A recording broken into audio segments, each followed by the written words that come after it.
본문 말씀을 통해서 지혜로운 자로 살라라고 하는 제목으로 같이 말씀을 나누기를 원합니다.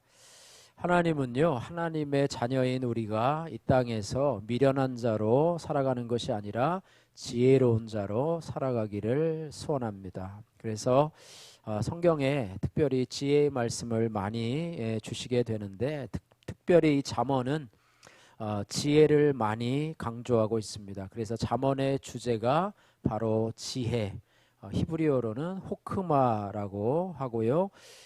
잠언 전체에 39번이나 이 지혜라고 하는 이 단어가 등장을 하고 있습니다. 그런데 이 지혜는 우리가 생각하는 그런 사람의 지혜가 아니고 하나님께로부터 온 지혜라고 말씀하고 있으면서 오늘 잠언의 이 핵심 구절은요, 1장 7절 말씀인데 여호와를 경외하는 것이 지식의 근본이라 라고 말씀하고 있습니다. 그래서 그 지혜는 진주나 은이나 금보다도 더 귀하고 그 지혜를 받아들인 결과는 생명이라고 말씀하고 있습니다. 그래서 성도는 이 세상에서 지혜 있는 자가 되어야 되고요, 또 지혜 있는 자로 이 땅을 살아가야 되는 것입니다. 그래서 성경에서 말하는 지혜로운 자는 하나님을 경외하는 자인데요, 하나님을 경외하는 자는 하나님의 말씀과 계명의 권위를 인정하는 자, 그리고 그 말씀에 순종하며 말씀대로 살아가는 자, 이런 자가 지혜로운 자라고 하는 것입니다. 그래서 오늘 본문 말씀을 통해서 저와 여러분들이 이 땅에서 지혜로운 자로 살아가기를 결단하는 그런 귀한 시간 되기를 주님의 이름으로 축복합니다. 우선 지혜로운 자로 살아가면서 우리가 지혜로운 이 세상에 또 우리 주위에 미치는 영향에 대해서 우리 두 가지로 살펴보기를 원하는데요. 첫 번째, 지혜롭게 살면 주위 사람들에게 생명의 샘이 된다, 이렇게 말씀하고 있습니다. 오늘 14절 말씀 같이 읽겠습니다. 지혜 있는 자의 교훈은 생명의 샘이니 사망의 그물에서 벗어나게 하느니라. 아멘.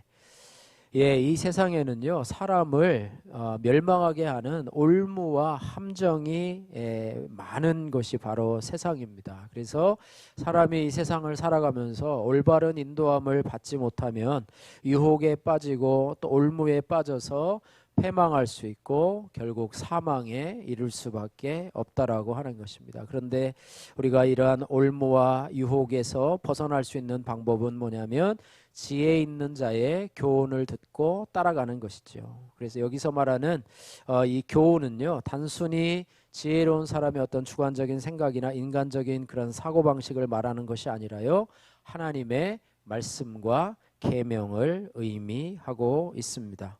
잠언 10장 11절 말씀에도요, 의인의 입은 생명의 샘이라도 이렇게 말씀하고 있습니다. 동일한 말씀이죠. 그러니까 의인의 입이나 혹은 지혜로운 자의 교훈이나 동일한 말씀인데 그것은 뭐냐면 생명의 샘이 된다. 그 샘을 통해서 많은 사람들이 생명을 경험할 수 있게 된다라고 하는 것이죠. 그래서 이것은 마치 거룩한 물이요, 에스겔서 47장 말씀에 거룩한 물이 성소에서 흘러나와서 모든 것들, 적시는 모든 것들에게 생명의 기운을 불어넣는 것과 같이 지혜로운 자의 교훈은 주위에 흘러가는 모든 사람들에게 생명을 공급해 주고 또 새로운 기운을 불러 넣어주게 된다. 그래서 목마른 자에게 활력의 삶을 살 수 있도록 해준다, 이것입니다. 또 하나 생명의 이 지혜로운 자의 교훈은 생명샘처럼 날마다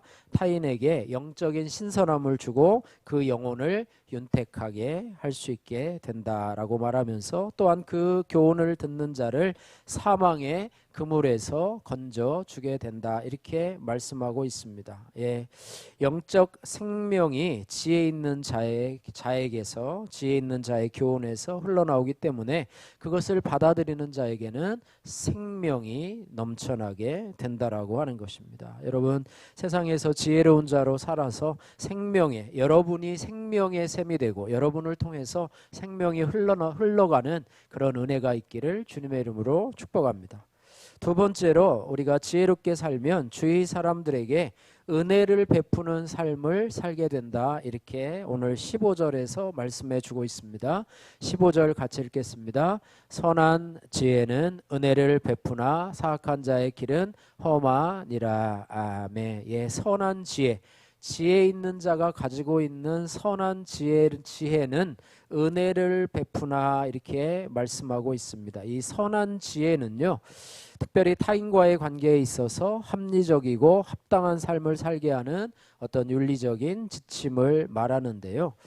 이러한 선한 지혜를 통해서, 선한 지혜를 가진 이 지혜 있는 자를 통해서 모든 상황 가운데서 합리적이고 또 타당한 사고, 또 처신을 하게 함으로써 사람들에게 좋은 영향력을 끼치게 된다. 이것을 바로 은혜를 베풀게 된다. 이렇게 말하고 있습니다. 시편 37편 21절 말씀에 보니까 악인은 꾸고 갚지 아니하나 의인은 은혜를 베풀고 주는도다. 이렇게 말하고 있습니다. 지혜로운 자도요, 또 그것을 의인으로 바꾸어 말할 수도 있는데요. 은혜를 베풀고 베풀어 주는 삶을 살게 된다는 공통점을 가지고 있습니다. 그러니까 꾸어주고 갚는 것, 또 꾸고 갚지 아니하는 것 악인이라고 얘기를 하고요. 그러니까 어리석은 자죠. 지혜가 없는 자고요. 그러나 지혜 있는 의인은 은혜를 베풀고 나누어 주는 도다. 이렇게 말해. 이것은 물질에 대한 문제만이 아니고요. 어떻게 보면 이것은 그 사람의 인생에 대한 태도, 가치관을 말하고 있는 것입니다. 그가 이기적인 사람인가, 아니면 타인들을 위해서 은혜를 베푸는 사람인가, 이런 부분이고요. 또 말씀과 생명을 나눠주고 자기 것을 베푸는 사람인가, 이런 것입니다. 언제든지요, 사람을 보게 되면 무엇이든지 기회만 되면 자기 것을 챙기려는 그런 사람들이 있어요. 어느 모임에서 여러분이 사는 삶에서 자기 것을 자꾸 챙기는데 아주 집착하는 그런 사람이 있습니다. 베풀 줄도 모르고 모으기만 하고 손을 움켜 쥐는 데만 사용하는 그런 사람이 있습니다. 그런 태도를 버리지 못하고요.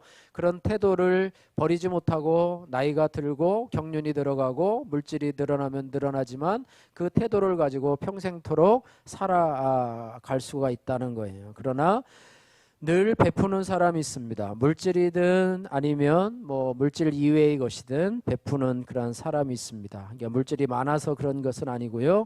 이것도 마찬가지로 역시 그 사람의 태도요, 성품이요, 인격이 된 것입니다. 여기에 일반적인 사람들 중에서도요, 그리스도 밖에 있는 사람들도 베풀기를 좋아하는 사람이 있어요. 그죠? 베풀기를 좋아하는 사람인데 여기서는 지혜 있는 사람, 선한 지혜를 가진 자는, 선한 지혜는 은혜를 베푸는 삶을 살아간다. 이렇게 말씀을 하고 있어요. 그리고 아까 살펴보니 시편 37편에 아까 21절 말씀을 살펴보았는데요. 26절 말씀에도 이렇게 말해요. 그는 종일토록 은혜를 베풀고, 계속 의인으로 말하고 있는데요.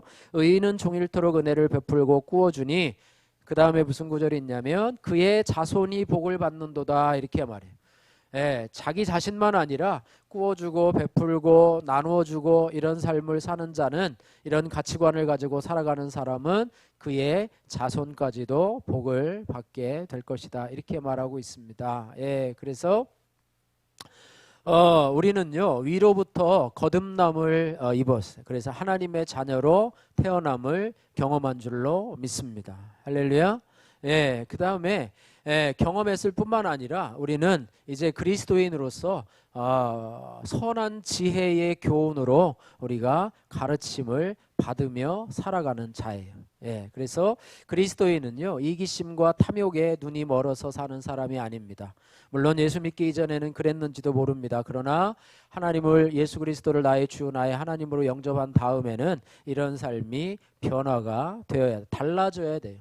달라져야 합니다. 은혜를 베풀며 살아가야 된다고 하는 거예요. 그래서 그리스도인은 자신이 가진 것에 대해서 만족하고 자족하면서 다른 사람들을 위해서 하나님께서 자신에게 베풀어 준 것들을 관대하게 사용할 줄 아는 그런 사람입니다. 그래서 여러분이 이것은요, 물질뿐만 아니라요, 여러분이 받은 말씀, 또 여러분이 그런 도전받은 말씀, 또 여러분이 응답받은 어떤 기도의 간증, 또 하나님께 받은 어떤 은혜의 어떤 간증들, 이런 것들을 나만 가지고 있는 것이 아니라 그것들을 나누어 주는 자, 그죠? 선한 지혜는 은혜를 베푼다, 이렇게 말해요. 그러니까 나로 인해서 내가 은혜의 종착역이 아니라 나는 은혜의 통로로서 사용될 수 있는, 흘러가야죠. 우리 은혜의 강물 원금도 마찬가지. 우리 교회가 물질의 종착역이 아니라 그 물질이 흘러가서 또 다른 사람들과 어려움을 당하고 있는 자들에게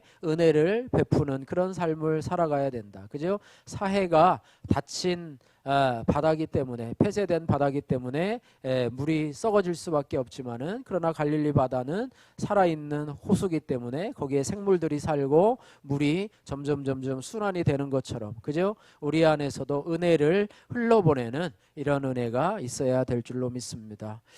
저희가 단톡방에 말씀을 올려놓고 저도 말씀 카드와 감사 카드를 공유하는데요. 이렇게 우연히 얘기를 하다 보니까 이 말씀을 받아서 다른 교회에 있는 분들도 자기 순원들에게 공유하는 분들이 있더라고요. 그래서 그 말씀을 기다려요. 어떤 분은 자기 교회 산악회 그를 관리를 하는데 거기에다가 말씀을 매일 공유하니까, 목사님 왜 안 주세요? 빨리 주세요.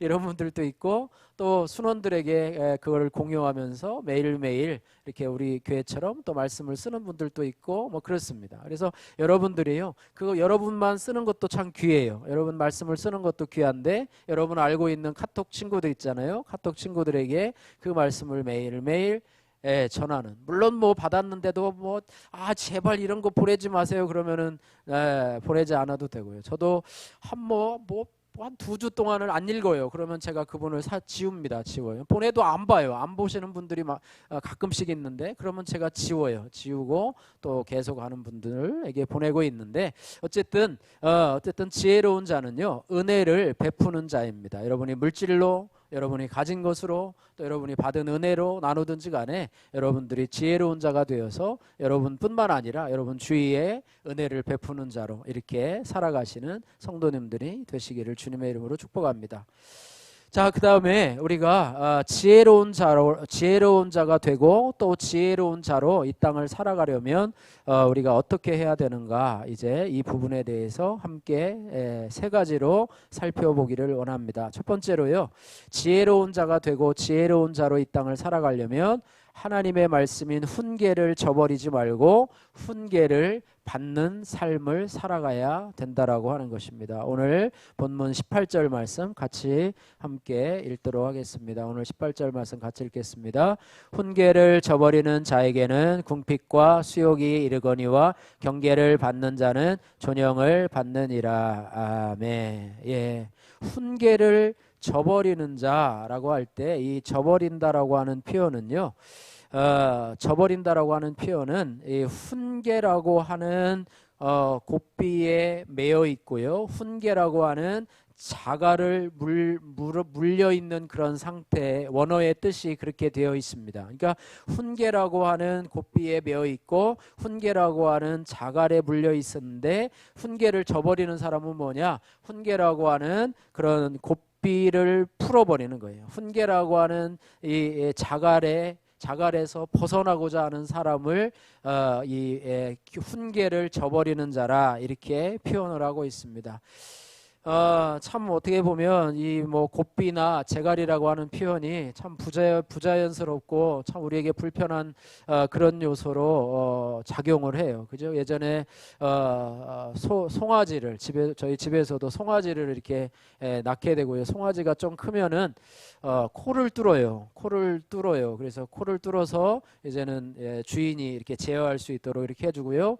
또 코를 뚫고 나서 그 다음에는 그 다음에는 이제 시골에서는, 예전에는 이게 이렇게 로타리 기가 없을 때에는 소가 가가지고 쟁기를 하잖아요. 그래서 그 멍에를 메고요, 처음에 이 동네를 한 바퀴를 돌아요. 그래서 그렇게 해서 이제 멍에 매는 훈련을 하게 되는데, 그래서 이 멍에나 이 고삐라고 하는 것은, 재갈이라고 하는 것은 어떻게 보면 짐승에게 해당되는 말인데요. 우리 사람에게로 한정되어서, 하나님과 우리와의 관계로 한정되어서 생각을 해보면, 인간이 하나님의 훈계라고 하는 고삐에 매여 있을 때 행복하고, 또 하나님의 말씀이라고 하는 훈계에 재갈을 물고 있어야지만이 그 안에서 안정된 생활을 할 수 있는 것이 어떻게 보면 하나님과 우리와의 어떤 맺어진 관계라고 볼 수가 있는데요.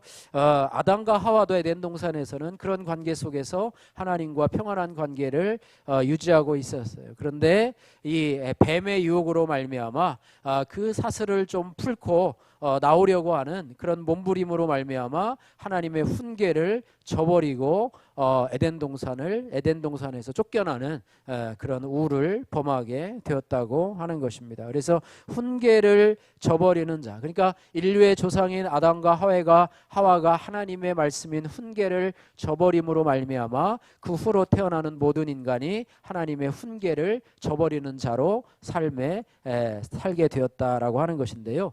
훈계를 저버리면 행복한 삶이 오면 너무 좋잖아요. 그죠?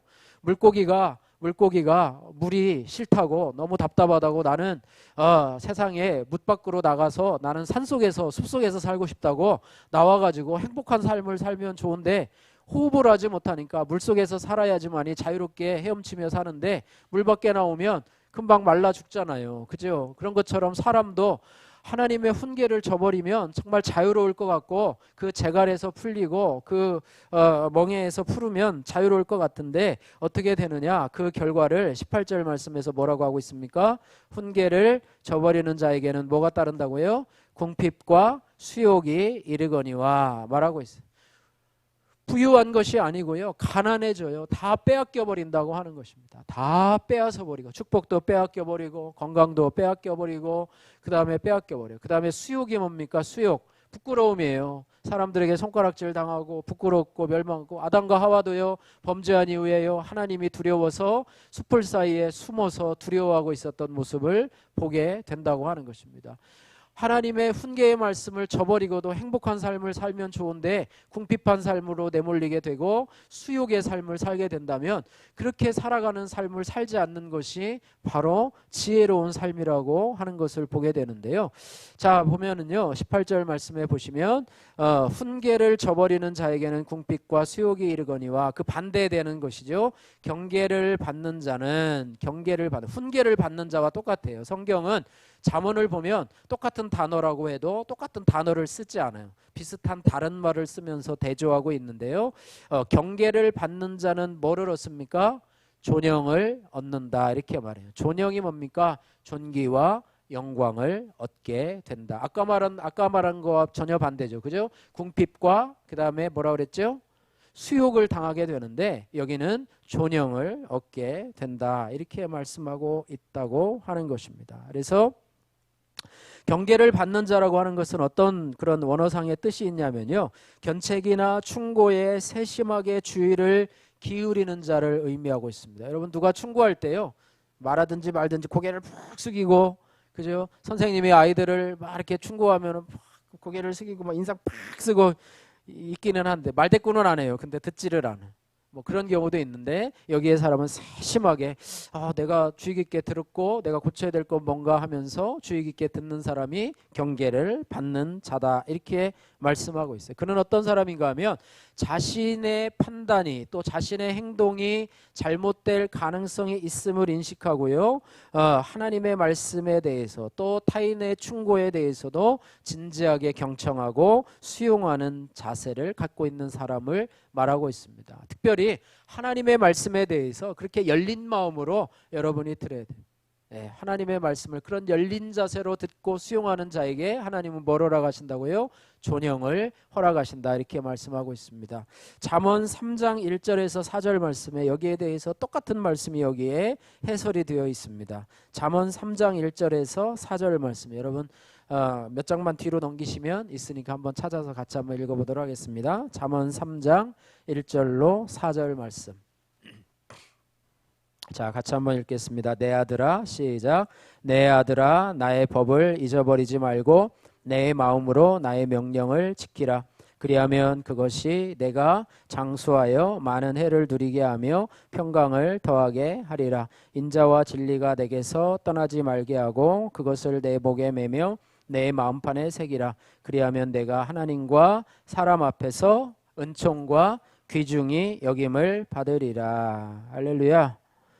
예, 처음에 보니까 장수의 복을 주고요, 평강을 더하게 하고요, 그 다음에 내가 하나님과 사람 앞에서, 하나님에게는 은총을 입고요, 사람 앞에서는 귀중히 여김을 받으리라, 이렇게 말하고 있습니다. 그러니까 우리가 하나님의 훈계를 저버리는 자가 되어야 되겠어요? 아니면 하나님의 훈계를 받아들이는 자가 되어야 되겠어요? 그거는 분명해요. 여러분이 궁핍과 수욕으로 살아갈 것인지, 아니면 하나님 앞에 존영, 하나님 앞에 은총을 입으며 사람 앞에서 존귀하게 되는 것, 하나님의 훈계의 말씀을 잘 받아들이고 그 말씀대로 따라가는 것, 이것이 바로 우리의 삶이 장수하게 하고 또 평강의 복을 더하는 이런 은혜가 있게 된다라고 하는 것입니다. 네. 자, 두 번째는요, 두 번째 지혜로운 자가 되고 지혜로운 자로 살려면 말씀이라고 하는 지식으로 행해야 된다고 말씀을 하고 있습니다. 오늘 16절 말씀 같이 한번 읽겠습니다. 무릇 슬기로운 자는 지식으로 행하거니와 미련한 자는 자기의 미련한 것을 나타내느니라. 예, 잠언의 표현대로 또 지혜로운 지혜 있는 자가 아니라 다른 표현으로 슬기로운 자라고 이야기를 했습니다. 예, 그래서 슬기로운 자는 뭐로 행한다고요? 지식으로 행하거니와, 이렇게 말씀하고 있습니다. 예. 반대로 얘기하면요, 지식으로 행하지 않는 자는 무엇으로 행하냐면 자기의 감정대로 행하는 사람이에요. 예, 감정대로 행하고요, 주변의 여건에 따라서 막 행동해요. 분위기에 따라서 이렇게도 하고 저렇게도 하고 이렇게 해서 살아가는 것이 아니고요, 바른 지식을 따라서, 다시 말하면 하나님의 말씀에 입각해서 행동하는 사람, 이런 사람이 바로 지혜로운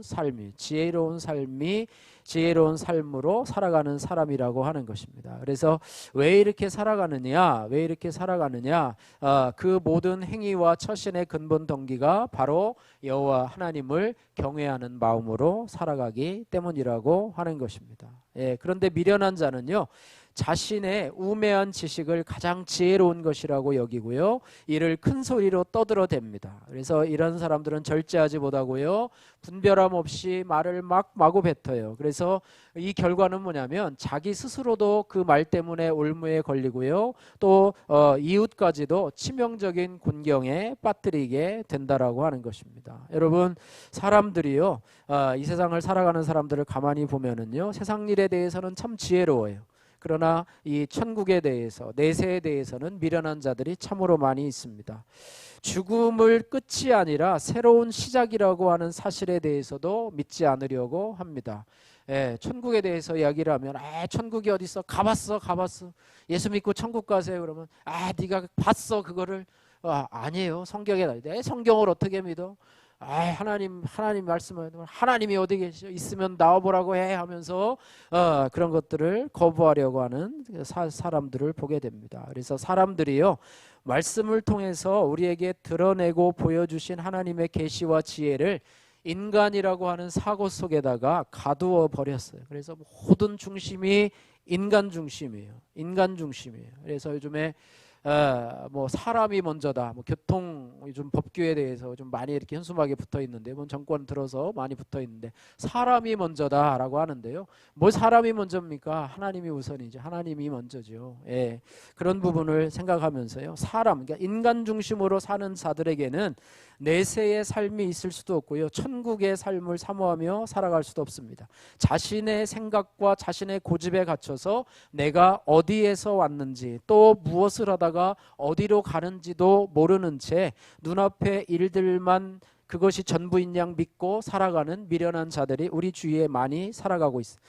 또 하나, 이 인간 중심의 인본주의는요, 하나님의 존재 자체도 무시하면서 살아가고 있습니다. 그죠?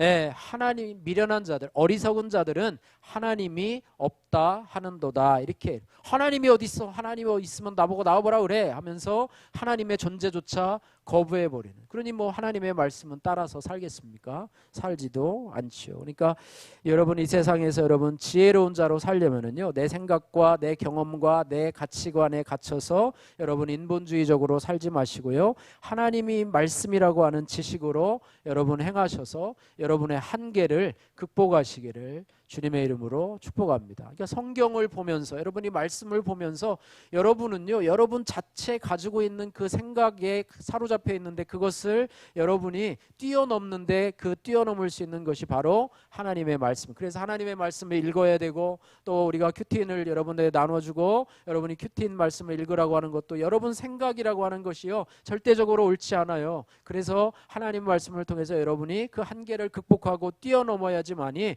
지혜로운 자로 살아갈 수 있고 또 지혜로운 자가 될 수 있다라고 하는 것을 여러분 기억해야 됩니다.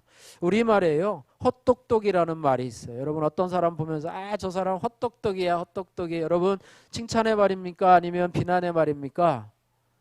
예, 별로 좋지 않은 말이에요. 저 헛똑똑이라는 말은 뭐냐면 뭐 공부는 많이 하고 똑똑한데 저 사람 뭐가 좀 모자란 사람이야, 뭐 이런 거지. 아는 것은 많아 보이는데요, 정작 중요한 것은 챙기지 못하는 사람들을 헛똑똑이라고 이야기를 합니다. 여러분 공부를 많이 했다고 여러분 삶에 지혜가 있는 것은 아니에요. 그렇지 않아도요, 삶의 지혜를 가지고 이렇게 살아가는 사람들이 있어요. 그런 사람들을 보면은요, 좁은 분야에 대해서 전문가들이 많아요. 그래서 똑똑한 사람들이 많은데요, 그 사람은 그것에 대해서만 갇혀서 좁은 가치관을 가지고 살아가고요, 그것에 대해서 다른 사람들이 공격해 오면은 그것에 대해서 자기 나름대로의 방어 본능을 가지고요 합니다. 그리고 어떤 때는 자기의 단점에 대해서 지적을 당하면 수정하는 것처럼 보이지만 그러나 나중에 돌아가서는 원래 원점으로 돌아가서 내가 언제 그랬냐는 듯이 자기의 삶을 살아갑니다. 그러니까 자기만의 가치관에 갇혀서 그것이 전부인 양 타인의 말을 듣지도 않고 그대로 살아가는 사람, 이런 사람을 보고 헛똑똑이라고 이야기를 합니다.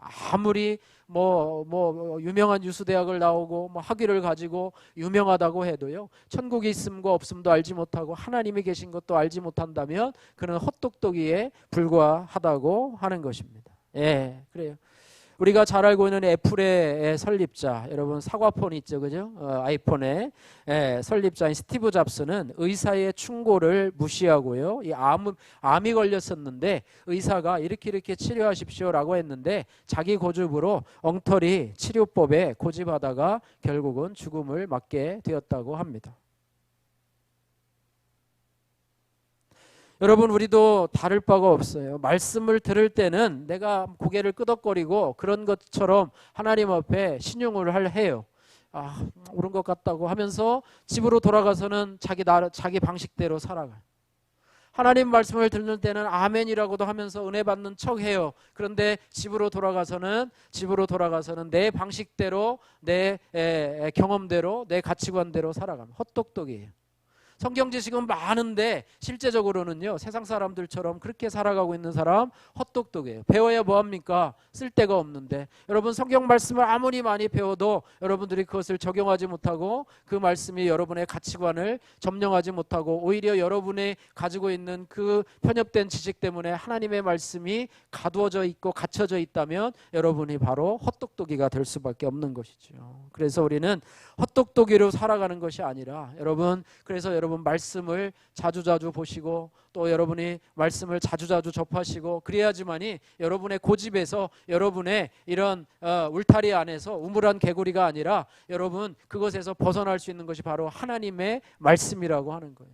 그래서 자꾸 들어야 돼요. 안 들으면 여러분의 그 우물한 개구리로, 영적인 우물한 개구리로 그 안에서 살아가는 헛똑똑이 그리스도인으로서밖에 살아갈 수 없는, 아무런 영향가가 없는 그런 삶을 살아갈 수밖에 없다라고 하는 것입니다. 우리가 지혜로운 자가 되고 지혜로운 자가 되려면 여러분 말씀이라고 하는 지식으로 행하는 여러분들 되시기를 주님의 이름으로 축복합니다. 세 번째로요, 우리가 지혜로운 자가 되고 살아가려면 미련한 자가 아니라 지혜로운 자와 동행하라 이렇게 말씀하고 있습니다. 오늘 20절 말씀 같이 한번 읽어보겠습니다. 지혜로운 자와 동행하면 지혜를 얻고 미련한 자와 사귀면 해를 받느니라. 아멘. 다시 한번 읽어볼까요? 지혜로운 자와 동행하면 지혜를 얻고 미련한 자와 사귀면 해를 받느니라. 아멘. 예. 인생은요, 누구와 동행하느냐 또 누구와 뜻을 같이 하느냐에 영향을 많이 받는 것이 바로 인생입니다. 청소년기에 우리 학생들에게는 친구를 누구를 사귀느냐, 공부를 잘하는 친구를 사귀면 공부를 잘하는 방법을 터득해서 공부를 잘하게 되고, 까불까불 돌고 이런 친구를 사귀면 같이 까불까불 돌다가 청소년기를 그냥 흘러 보낼 수도 있다라고 하는 거예요. 착한 친구를 사귀면 나도 착한 사람이 되지만 나쁜 친구를 사귀고 비행 청소년을 사귀면 나도 비행 청소년이 될 수밖에 없다고 하는, 어른들도 뭐 여기에서 자유롭지 않아요. 여러분이 누구를 자주 만나고 누구와 많이 사귀느냐에 있는데, 여러분 미련한 자가 아니라 여러분 지혜로운 자를 사귀시고 지혜로운 자와 동행하시기를 주님의 이름으로 축복합니다. 이거는 그저 동행하다라는 말은요, 길을 함께 가다라고 하는 문자적인 뜻을 가지고 있는데요, 이거는 뭐 길을 함께 가는 정도가 아니라요, 여러분들이 만나서 삶의 문제들을 나누고요, 서로 깊이 교감하고 또 서로 같이 가치관을 공유하고 뭐 어려움들을 같이 나누고 희로애락들을 같이 나누는 그런 사람들의 모임을 여러분의 그런 사람들이라고 하는 것이. 우리는요, 너무나 왜곡된 세상 속에서 살아가고 있습니다. 그리스도인인 우리도 그런 세상 속에 살아가고 있어요. 영적인 일에는 전혀 1도 관심이 없는 사람들과 우리는 늘 같이 살아가고 있어요. 하나님의 뜻은 전혀 생각하지도 않고요, 안중에도 없는 사람들과 함께 살아가고 있습니다. 또한 우리가 사는 세상은요, 물질 만능주의 세상에서 살아가고 있어요. 또 과학지상주의의 삶에서 개인 이기주의, 집단 이기주의, 인본주의가 만연되어 있는 세상에서 우리는 그렇게 살아가고 있어요. 그들과 함께 휩쓸려 살다 보니까 우리의 사고 구조도 자연히 그렇게 굳어져 버리고, 그래서 매일 그런 가치관을 보고 듣고 하다 보니까 심지어는 교회 다니고 예수 믿는다고 하지만 나도 그렇게 생각하고 나도 말하고 행동하는 것이 자연스럽게 세상의 왜곡된 가치관에 흠뻑 물들여 버리게 된다. 그래서 여러분이 보는 것을 조심해야 되고 말하는 것을 듣는 것을 여러분이 조심해야 되고요, 만나는 사람을 조심해야 돼요. 왜냐하면 그것에 은연중에 내가 물들어 버리기 때문입니다. 그래서 성경의 가치관이 아니라 세상의 가치관에 따라서 우리가 생각하고 또 내 소견에 오른 대로 눈에 보이는 것을 좇아서 육신에 요구하는 대로 그렇게 무감각하게 살아가고, 그리스도인조차도 그렇게 살아가고 있는 사람들이 많습니다. 그러나 하나님은요, 그리스도인들이 그렇게 살지 말고 지혜로운 자와 동행하며 살아가라 이렇게 말하고 있어요. 할렐루야. 그래서 지혜로운 자와 동행하면 뭐를 얻고요? 지혜를 얻고 미련한 자를 사귀면 해를 받느니라 이렇게 말씀하고 있습니다. 그래서 우리는요, 지혜로운 삶을 살려면 좋은 믿음의 친구를 가까이 두어야 합니다. 할렐루야. 좋은 믿음의 친구, 나보다 좀 믿음의 수준이 높은 사람들 여러분 사귀고요, 교회 안에서도 여러분 교회 안에서도 믿음의 식구들과 함께 교제하고요, 또 어려운 문제가 있으면 목사님과 또 사모님과 함께 기도 제목을 공유하며 아픔들을 나눠야지, 여러분 세상 친구들하고 아무리 상의를 하고 논의를 해도요, 거기에 좋은 게 없어요. 여러분 오히려 미련한 자와 사귀면요, 여러분이 해를 받아요. 세상적으로 해박한 것 같고 세상적으로 유능한 것 같지만은요, 그러나 여러분이 잘못된 길로 빠지게 된다라고 하는 거예요. 예. 다윗은요, 의로운 친구와 사귀기를 원하는 그런 사람이었어요. 뭐 다윗과 요나단 뭐 유명하잖아요, 그죠? 그런 것처럼 다윗이요, 시편 141편 4절에 이렇게 고백합니다. 의인이 나를 칠지라도 은혜로 여기며 책망할지라도 머리에 기름같이 여겨서 내 머리가 이를 거절하지 아니할지라. 그들의 재난 중에도 내가 항상 기도하리로다. 의인과 함께 모임을 갖는데요, 의인과 함께 교제를 하다가도 의인이 나를 칠지라도, 나에게 쓴소리를 할지라도 은혜로 여기고, 그죠? 지혜로운 자와 동행하면서 지혜로운 자가 나에게 쓴소리를 할지라도 그것을 나의 은혜로 여기고 그들이 나를 책망할지라도 머리에 기름같이 여기며 내 머리가 이를 거절하지 아니할 자. 그들의 쓴 책망도 내가 거절하지 않고 받아들이겠다. 또 그들이 재난을 당하는 중에도 내가 그들을 위해서 어떻게 한다고요? 항상 기도하겠다. 이렇게 말씀하고 있어요. 믿음의 공동체 안에서 서로 때로는 쓴소리가 갈 수도 있고 또 좋은 격려의 말이 갈 수도 있고 하면서 또 서로 당하는 어려움들을 여러분들요 교회 안에서 여러분 단톡방이 있잖아요. 단톡방이 있고 또 실행위원 방이 있는데 여러분들 기도 제목이 생기면은요 그 안에 여러분 먼저 공유를 해주시면 좋을 것 같아요. 여러분 혼자만 갖고 고민하지 마시고요. 세상에 미련한 사람들과 그거를 상의하지 마시고요. 오히려 해를 당합니다. 그러지 마시고 여러분들 믿음의 공동체 우리 안에 있는 공동체들과 함께 기도하면서 나누고 어려움도 나누고 기쁨도 나누고 이렇게 하면서 살아가시기를 주님의 이름으로 간곡히 부탁을 드립니다. 여러분 요즘에는 SNS가 발달해서 막 퍼지내야 되는데요. 여러분의 비밀들을 너무 많이 이렇게 퍼뜨려 놓지 마세요. 예, 좋은 건 아니에요. 좋은 건 아니에요. 미련한 자는 어떤 사람인가 하면 미련한 자와 사귀면 미련한 자는요 하나님이 없다 하는 자가 미련한 자예요. 어리석은 자를 뭐라고 그래요? 하나님을 인정하지 않고 물질 지상주의로 살아가는 사람, 어리석은 부자 창고에 많은 것을 쌓아두고 내 영혼아 이제 먹고 즐기자 만족하자 그런 사람을 보고 하나님이 뭐라고 그래요? 어리석은 자여 내 영혼을 내가 오늘 밤 불러가리니 그러면 네가 가진 것이 무엇이 되겠느냐라고 책망한 자예요. 어리석은 자 하나님을 부인하고 물질을 하나님으로 섬기는 자들과 여러분이 사귀고 교제하고 동행하다 보면 여러분도 마찬가지로 어리석은 무신론자가 될 수 있어요. 교회는 다니지만 무신론자와 똑같은 사상을 가질 수도 있다고 하는 것입니다. 그것은 자기 영혼을 멸망으로 떨어뜨리는 자해 행위가 될 수 있어요. 해가 되는데요. 약간의 물질적 손해만 얻으면 괜찮아요. 그러나 여러분의 영혼이 거기에 빠져서 여러분의 영혼이 지옥으로 떨어진다면 그것은 자기가 책임을 지어야 될 문제라고 하는 것입니다. 그러므로 지혜 있는 자는 자기가 있어야 될 자리 또 누구와 만나는가 이런 부분들을 잘 가릴 줄 알고 사귀는 사람을 여러분 잘 분별해야 할 것이라고 생각이 됩니다. 그래서 지혜로운 자와 동행을 하라 이렇게 말씀하고 있습니다. 이것은 누구와 누구의 서로 예속의 관계가 아니고요. 서로가 서로를 위하면서 그를 위해서 가슴 아파해 줄 수도 있고 서로 힘들 때 기도를 부탁하고 또 기꺼이 자신의 일처럼 기도해 주고 필요할 때 손을 내밀어서 도움이 되어 줄 수도 있고 서로 멘토가 되어 줄 수 있는 그런 믿음의 관계가 이 땅을 살아가면서 너무 중요하다는 거예요. 믿음 생활은요. 혼자서 할 수 있는 부분이 아니에요. 그래서 우리 공동체가 필요하고 우리 지체가 필요하다고 하는 것입니다. 그래서 우리 교회가 그런 믿음의 공동체가 되고 그것이 더 나아가서 그런 우리의 살리는 그런 공동체, 영혼을 살리는 공동체가 되기 위해서 여러분들이 혼자에서 조금씩이라도 이 안전한 공동체 안에서 여러분들이 좀 오픈을 하시고 여러분의 기도 제목도 같이 공유하고 나누고 감사 제목을 통해서 여러분의 기도 제목도 한번 드러내보고 이렇게 하면서 우리가 함께 믿음의 삼겹줄은 끊어지지 않는다는 말이 있어요. 여러분 혼자서 잘할 수 있는 것 같지만 혼자서도 잘할 거야가 아니고요. 혼자서는 신앙생활 할 수 없어요. 절대로 못해요. 나 혼자 안 돼요. 자꾸 엮여 있어야 돼요. 엮여 있어야 되는데 미련한 사람이 아니라 지혜로운 사람과 여러분 엮여 있기를 주님의 이름으로 축복합니다.